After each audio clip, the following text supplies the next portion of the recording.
Seems to me that the problem here is we have people not doing their jobs in Washington, and they want to blame local governments and put the pressure on them. I yield back to you, Mr. Chairman. Thank you. Gentleman yields back. Chairman Jordan. Thank you, Mr. Chairman. Sheriff, are you familiar with the Department of Homeland Security Immigration Detainer Notice of Action form? You familiar with these forms? I've heard of them, yes. Yeah, okay. And these forms, down about halfway down the page, it says, it is therefore requested that you, this is going to local law enforcement, requested that you notify DHS as early as practicable, at least 48 hours if possible, before the alien in your custody is released. All right? Is that partisan, or is that just common sense? It depends on who you ask, but it is common sense. The ranking member said we need to function in a bipartisan way. I don't think that's partisan. That's just saying, hey, you got a bad guy, at least someone who's been charged with crime in your possession. He's also an illegal migrant. Can you give us a 48 hours heads up before you release him to the streets? Sure. That makes sense to me, right? I don't think that's partisan. I think that's just common sense. Mr. Hallman, are you familiar how this form works? This detainer process is supposed to work?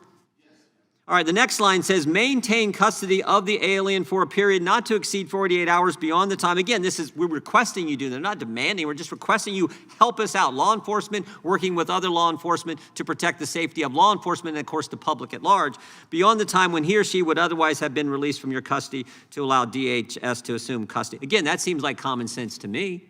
But sanctuary policies prevent these two requests from taking place. Is that right?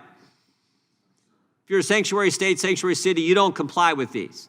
You may give them we're going to give you a 10-minute notice. We're going to release them and then tell you we already released them. That's how it works in these sanctuary cities, in these sanctuary states. Is that right, Mr. Hammond? That's correct, too. It's even interesting, too, under the Biden administration, you have a lot of state and local law enforcement who think that they're not going to comply with ICE based on their experiences under the Biden administration. ICE had policies in place that made it so hard for enforcement and removal officers to actually work with these jails. Yeah. They made it next to impossible. So you have all of these jails that think, oh, I don't know if I'm going to comply. I may get penalized if a state puts in an aggressive restriction on that. But everything is going to be streamlined. They want to comply. It will be a good process. Yeah, let's put up on the screen. Are you familiar with the name Abraham Gonzalez, Mr. Hammond? Do you know this guy? Abraham Gonzalez? I do not. Okay, this guy was released this year, February 28, 25. He was released. Look at what the sheriff's department put here. This is a ICE notification. They put the stamp on there, being released to the streets. Now, this guy had been in custody for 345 days. And ICE had sent this very form asking, hey, can you give us a 48-hour heads up before this guy who was charged with aggravated assault, charged with stealing an automobile, charged with menacing, can you just give us a heads up? And guess what Sanctuary City, Denver did? They called him 1 hour before, and ICE couldn't get there, and they released this guy to the streets as they stamped on the form. Now, what I find interesting, can we put that back up again?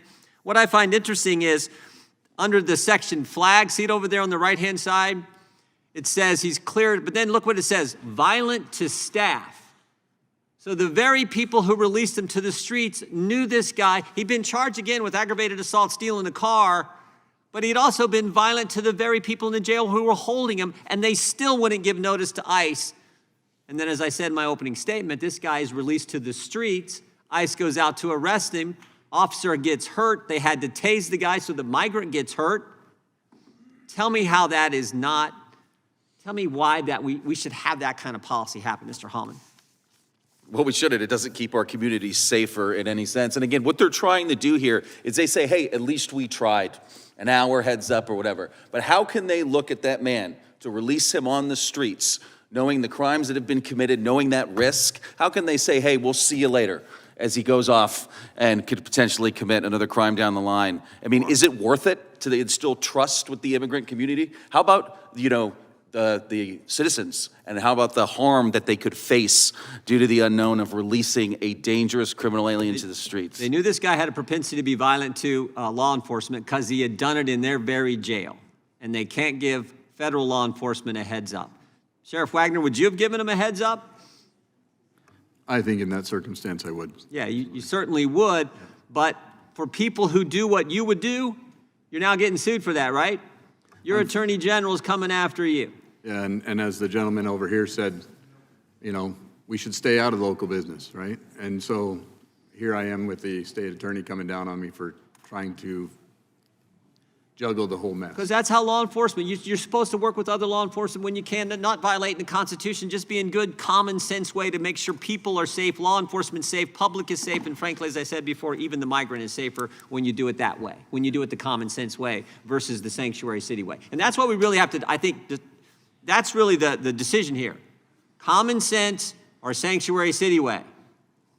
I think common sense wins out every time. With that, I yield back. Gentleman yields back. Mr. Nadler.